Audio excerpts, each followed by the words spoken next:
कुछ दिनों पहले ही इंडिया ने पोर्ट ट्रेडिंग की इकोनॉमी को टच किया है और जीडीपी के मामले में उसने जापान को भी पीछे छोड़ गया है और वर्ल्ड की 4th लार्जेस्ट इकोनॉमी बन चुका है। India is poised to become the world's fourth largest economy in the world. लेकिन ये जीत इंडिया खोखली से जीत रखती है। 4th लार्जेस्ट इकोनॉमी होने के बावजूद भी ना तो हम यूपी की तरह दिखते, ना ही प्रांत और ना ही जापान। इनफैक्ट इस न्यूज आर्टिकल को देखो जिसमें एक माँ अपने बच्चे को टॉर्च की लाइट में डिलीवर करती है क्योंकि हॉस्पिटल की लाइट ही नहीं है। इसके अलावा ये वीडियो देखो जिसमें यूपी का एक बच्चा मिड डे मील के नाम पर नमक और रोटी खा रहा है। Rotis and salt, just plain dry rotis and salt as part of their midday meal. तो क्या सच में हमारा देश तरक्की कर भी रहा है या फिर सिर्फ भ्रम में जी रहा है? और अगर हमारा देश तरक्की कर भी रहा है तो वही गलती कर रहा है जो 40 साल पहले मलेशिया ने की थी, मिडिल इनकम ट्रैप। इस मिडिल इनकम ट्रैप को जानने से पहले हमें ये जानना पड़ेगा कि आखिर मलेशिया ने ऐसी क्या गलती करी थी जो आज इंडिया कर रहा है। 1960s में मलेशिया एक बहुत ही गरीब कंट्री थी। वो इतनी गरीब थी कि उनकी per capita income $235 per annum थी और आधी से ज्यादा पॉपुलेशन अनएजुकेटेड और पॉवर्टी लाइन से नीचे थी। लेकिन इसके बाद मलेशिया गवर्नमेंट ने बहुत बड़े चेंज के बारे में सोचा ताकि वो गरीबी से निकलकर एक बहुत ही अच्छी रिच कंट्री बन सके। मलेशियन गवर्नमेंट इंफ्रास्ट्रक्चर पर बहुत ज्यादा पैसे खर्च करने लगे। मलेशियन गवर्नमेंट ने प्राइमरी और सेकेंडरी एजुकेशन पर बहुत ज्यादा ध्यान दिया ताकि वो लिटरेसी को कम कर सके और ज्यादा से ज्यादा पॉपुलेशन वो एजुकेट कर सके। मलेशियन गवर्नमेंट ने फॉरेन कंपनीज को चीप इलेक्ट्रिसिटी, चीप लेबर और अच्छा बिजनेस एनवायरनमेंट दिया जिससे काफी सारी फॉरेन कंपनीज मलेशिया में अपनी मैन्युफैक्चरिंग स्टार्ट कर सके। और ये वो टाइम था जब मलेशिया भी पुअर कंट्री से रिच कंट्री की रेस में दौड़ने लगा। इस चार्ट को देखो जहाँ 1970s में मलेशिया की पर कैपिटा इनकम $388 थी, वो 1995 में $4000 तक पहुंच गई और 2010 में वो बढ़कर $9000 तक पहुंच गई। लेकिन यहाँ पर एक चीज है जिस पर आपको गौर करना चाहिए। जहाँ साउथ कोरिया की ग्रोथ 1960s से 2025 तक बढ़ती ही चली गई, वहाँ मलेशिया की ग्रोथ 2010 के बाद रुक सी गई। ऐसा क्यों? 1960 से 2010 में जो मलेशिया की पर कैपिटा इनकम में बूम आया था वो किसी टेक स्टार्टअप की वजह से नहीं था, वो था चीप लेबर की वजह से। चीप लेबर होने की वजह से फॉरेन कंपनीज अदर कंट्री से अपना मैन्युफैक्चरिंग प्लांट हटाकर मलेशिया में अपना मैन्युफैक्चरिंग प्लांट लगाने लगी और मलेशिया ग्रो करने लगा। बट जब मलेशिया की पर कैपिटा इनकम बढ़ने लगी तो वहाँ के मजदूरों की सैलरी भी बढ़ने लगी। और अगर आप कंपनीज को सिर्फ चीप लेबर दे सकते हो तो आपका सबसे बड़ा खतरा वो कंट्री है जो आपसे भी सस्ती चीप लेबर दे सके। और ऐसा ही हुआ मलेशिया में बैठी फॉरेन कंपनीज के साथ। उन्हें किसी और देश में सस्ती लेबर दिखी तो वो उस कंट्री में मूव आउट हो गए और मलेशिया के लोग बेरोजगार होने लगे। Economic downturn and the low wages that we're seeing, especially for university graduates. They find it very hard to get work which is commensurate with their qualification. More than 250,000 students graduate from higher education institutions every year, but sadly, 1 out of 5 graduates remain unemployed. Now Malaysians should brace for tough times as the economy is facing real problems amid external situations beyond its control. Projects abandoned, the currency plummeting, banks and major corporations teetering. Foreign investors the world over are pulling out capital from emerging markets such as Malaysia because of concerns over global growth. इसमें सबसे बड़ी गलती educational system की थी। Malaysian educational system only graduate produce कर रहा था, कोई इनोवेशन नहीं कर रहा था। इसलिए 2010 तक उन्होंने काफी प्रोडक्ट असेंबल किए लेकिन कोई इनोवेटिव प्रोडक्ट नहीं बनाया। और जैसे ही कंपनीज दूसरे देशों में शिफ्ट होने लगी वहाँ के लोग बेरोजगार होने लगे बिकॉज ऑफ नो इनोवेशन। इस चार्ट को देखो जिसमें मलेशिया की पर कैपिटा इनकम में 2010 के बाद कोई गिरावट नहीं आई लेकिन कोई चढ़ाव भी नहीं आया। ऐसा इसलिए क्योंकि मलेशिया में जो लोग 50,000 की जॉब के लिए कैटेगरी थे वो 25,000 की जॉब करने लगे और जो 25,000 की जॉब के लिए कैटेगरी थे वो 15,000 की जॉब करने लगे। अब मलेशिया की ये स्टोरी काफी हद तक इंडिया से मिलती जुलती है क्योंकि इंडिया में भी इंफ्रास्ट्रक्चर पर काफी ज्यादा ध्यान दिया जा रहा है। एजुकेशन के नाम पर सिर्फ ग्रेजुएट्स निकाले जा रहे हैं और स्टार्टअप के नाम पर सिर्फ ज़ेप्टो और ब्लिंकिट खोले जा रहे हैं। कोई इनोवेटिव प्रोडक्ट नहीं बनाया गया है। लेकिन यही समय है साउथ कोरिया की तरह स्टेप्स लेने का क्योंकि साउथ कोरिया एक ट्रूली सक्सेस कंट्री है। 1960s में साउथ कोरिया एक बहुत ही गरीब कंट्री थी। इनफैक्ट ये मलेशिया से भी ज्यादा पुअर थी। बट साउथ कोरिया ने वो किया जो हर डेवलपिंग कंट्री को करना चाहिए। साउथ कोरियन गवर्नमेंट के पास अपने लोगों के लिए विजन था जिसमें फर्स्ट जनरेशन काम करेगी, सेकंड जनरेशन पढ़ेगी और थर्ड जनरेशन इन्वेंट करेगी। साउथ कोरिया की फर्स्ट जनरेशन मेजरली लेबर थी जो कि टेक्सटाइल फैक्ट्रीज और स्टील प्लांट्स में काम करती थी जिसमें बहुत ज्यादा काम और कम पैसे मिलते थे। लेकिन वो कंपनी में कुछ वैल्यूएबल चीज बनाते थे जो कि एक्सपोर्ट किया जा सके। और वो एक्सपोर्ट फॉरेन कंट्री से पैसा ला सके। और इसी वजह से जहाँ साउथ कोरिया की पर कैपिटा इनकम 1970 में $280 की, वही 1980 में $1700 तक पहुंच गई। इसके अलावा साउथ कोरिया ने स्टेम एजुकेशन पर भी बहुत ज्यादा फोकस किया। Stem education means science, technology, engineering and mathematics. और इसी वजह से 1980s के बाद साउथ कोरिया के पास world class engineer, world class scientist और वर्ल्ड क्लास मैनेजर थे। अब South Korea only product assemble नहीं कर सका था, बल्कि वो उसे इंप्रूव भी कर सका था, मैनेज भी कर सका था और डिजाइन भी कर सका। जहाँ साउथ कोरिया 1970s में जापान के टीवी असेंबल करता था, वही 1990s में सैमसंग बस पार्ट्स को असेंबल नहीं कर सका था, बल्कि उसे मैन्युफैक्चर भी कर सका था।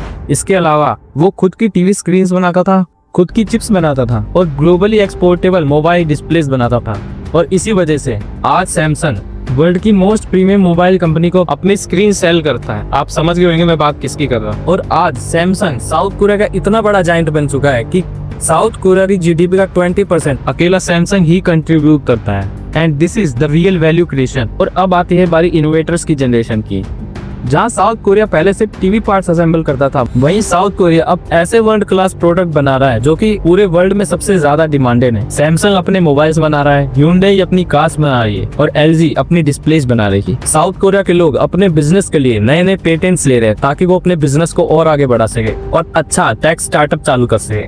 साउथ कोरिया के इस पर कैपिटा इनकम चार्ट को देखो, जहाँ पर 1990 से 2000 तक साउथ कोरिया के पर कैपिटा इनकम एक नॉर्मल स्पीड में बढ़ रही थी। वही 2000 से 2020 के बीच में ये बहुत ही ज्यादा बूम कर रही बिकॉज ऑफ द इनोवेटर्स। और आज साउथ कोरिया की per capita income $33,000 per annum है।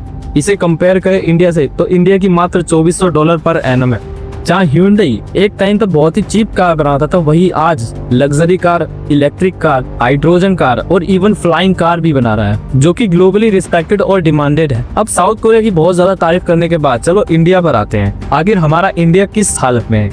अगर ऑन पेपर देखो तो इंडिया बहुत ही तेजी से ग्रो कर रहा है। जीडीपी अपने ऑल टाइम हाई स्पीड पर ग्रो कर रही है और नए नए स्टार्टअप इंट्रोड्यूस हो रहे हैं। लेकिन अगर आप गौर से देखोगे तो इंडिया एक officially lower middle income country है और इसमें भी एक सच्चाई है।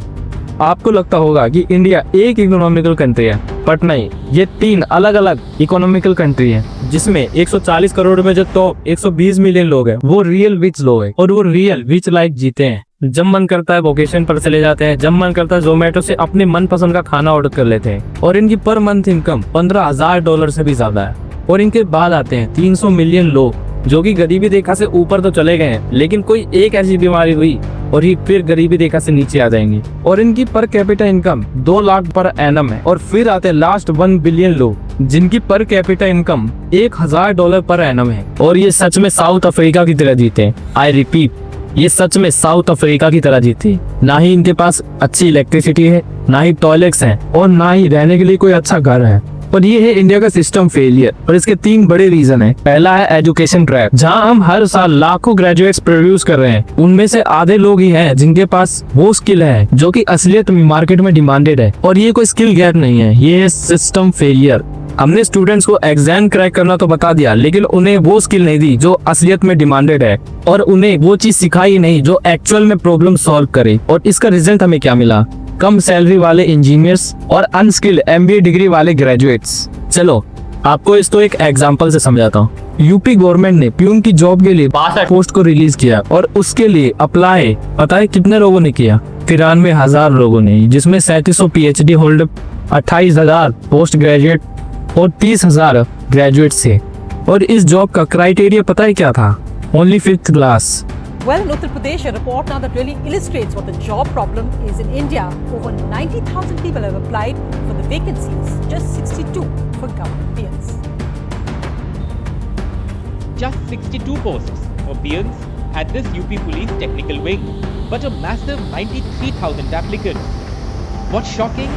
3,000 of the applicants are PhD holders. Over 20,000 are postgraduates, and another 50,000 are graduates. Way too qualified for a job where the minimum educational qualification required is class 5 pass. ये हालत है हमारे देश की।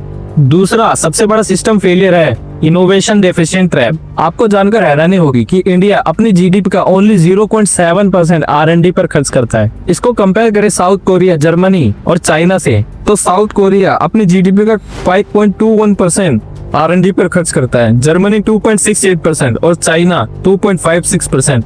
आपको अगर ना पता हो तो R&D का मतलब होता है रिसर्च एंड डेवलपमेंट, जो कि अपने देश को इनोवेशन की कैटेगरी में आगे करता है। अगर आप ध्यान से देखो तो चाइना की जीडीपी 17 ट्रिलियन है, हमारी जीडीपी से 4 गुना ज्यादा। तो हमें तो R&D पर ज्यादा खर्च करना चाहिए, बट नहीं है, हमें तो चीप लेबर से पैसा कमाना है। आप इस बात से एग्री करो या फिर डिसएग्री करो, लेकिन हम अभी एक रिच कंट्री बनने की रेस में बहुत ज्यादा पीछे हैं, या फिर इस रेस में हम है ही नहीं। इस चार्ट को देखो, जहाँ इंडिया हर साल 1 लाख पेटेंट फाइल करता है, वही south Korea 1.5 lakh patent file करता है, अमेरिका 2.5 लाख पेटेंट फाइल करता है और चाइना 6 लाख पेटेंट्स फाइल करता है। ये हर साल एक नया सैमसंग, LG और Hyundai जैसा स्टार्टअप चालू कर रहे हैं, और हम अब भी Zepto, Blinkit जैसे स्टार्टअप चालू कर रहे हैं, जो बस दूसरों की नौकरियां खा रहे हैं और कुछ नहीं।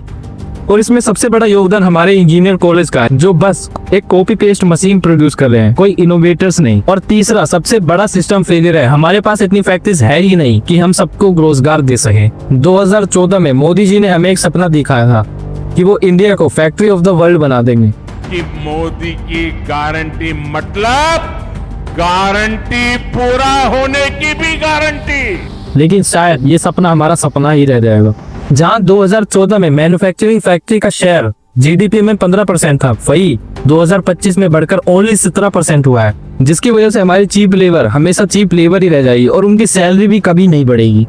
और अगर शायद फ्यूचर में हमारी कंट्री चीप लेबर की वजह से सक्सेस हो भी जाए, तो कल को एक और कंट्री आएगी जो हमसे भी सस्ती चीप लेबर देगी, और इंडिया में मैन्युफैक्चरिंग कंपनी दूसरे देशों में जाना चालू कर देंगे, और हमारा देश एक मिडिल इनकम कंट्री बनकर ही रह जाएगा, जैसे कि मलेशिया के साथ हुआ था। और ये मलेशिया 40 साल पहले गेम खेल चुका है। इसलिए हमारी कंट्री को वही करना होगा जो कि साउथ कोरिया ने 40 साल पहले किया था। फॉरेन कंपनीज पर डिपेंडेंट होने और अपनी चीप लेबर देने की बजाय हमें अपने एजुकेशन सिस्टम पर ध्यान देना होगा, अपनी R&D पर खर्च करना होगा, इनफैक्ट दूसरे देशों से ज्यादा खर्च करना होगा, ताकि हम भी ग्लोबली रिस्पेक्टेड सैमसंग, एप्पल जैसे प्रोडक्ट प्रोड्यूस कर सकें। अगर आपने यहाँ तक वीडियो देखी है तो प्लीज इसे लाइक, शेयर और सब्सक्राइब जरूर कर देना। इस वीडियो में बहुत ज्यादा मेहनत लगी है।